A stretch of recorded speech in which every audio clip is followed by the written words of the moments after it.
Hi students, അപ്പോൾ Jose അലോട്ട്മെൻറ്റിൻ്റെ 5th allotment IIT സിസ്റ്റത്തിലുള്ളതാണ്. അതിന്ന് വന്നിട്ടുണ്ട്. അപ്പോൾ പുതിയതായിട്ട് സീറ്റ് കിട്ടുന്ന കുട്ടികളെല്ലാവരും തന്നെ ആ ഒരു പ്രൊസീജിയർ ഫോളോ ചെയ്യണം.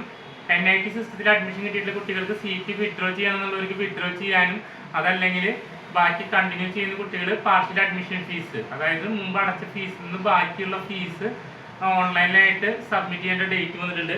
അപ്പോൾ അതായത് online payment partial admission fee എന്നുള്ളത് നമുക്ക് ചെയ്യേണ്ടത് ജൂലൈ 26th വരെ ആണ് ടൈം ഉള്ളത്. അപ്പോൾ 26th തന്നെ അത് അഡ്മിഷൻ കിട്ടിയിട്ടുള്ള കുട്ടികളെല്ലാം തന്നെ പാർഷ്യൽ അഡ്മിഷൻ ഫീസ് സബ്മിറ്റ് ചെയ്യണം. ഇനിയിപ്പോൾ നെക്സ്റ്റ് ഒരു അലോട്ട്മെൻറ്റ് എന്നുള്ളത് CSAB അലോട്ട്മെൻ്റ് ആണ്. അപ്പോൾ CSAB അലോട്ട്മെൻറ്റുമായി ബന്ധപ്പെട്ടുള്ള ഡേറ്റ്സുകളെല്ലാം തന്നെ പബ്ലിഷ് ചെയ്യുന്നതോടുകൂടി നമ്മുടെ വെബ്സൈറ്റിൽ അതുമായി ബന്ധപ്പെട്ടുള്ള അപ്ഡേറ്റ്സുകളെല്ലാം വരുന്നതായിരിക്കും. അപ്പോൾ stay tuned for all updates. ഇപ്പോൾ ലോ റാങ്ക് കിട്ടിയിട്ട് കുട്ടികൾക്കുള്ള ചെറിയൊരു ചാൻസ് ആണ് CSAB അലോട്ട്മെൻറ്റ്. പക്ഷേ ആ അലോട്ട്മെൻറ്റ് പ്രൊസീജിയർ കുറച്ചും കൂടി വ്യത്യസ്തമാണ്. അപ്പോൾ ഡീറ്റെയിൽ ആയിട്ട് നമ്മുടെ ചാനൽ അതുമായി ബന്ധപ്പെട്ട കാര്യങ്ങൾ ഞാൻ പറയുന്നതായിരിക്കും. Thank you.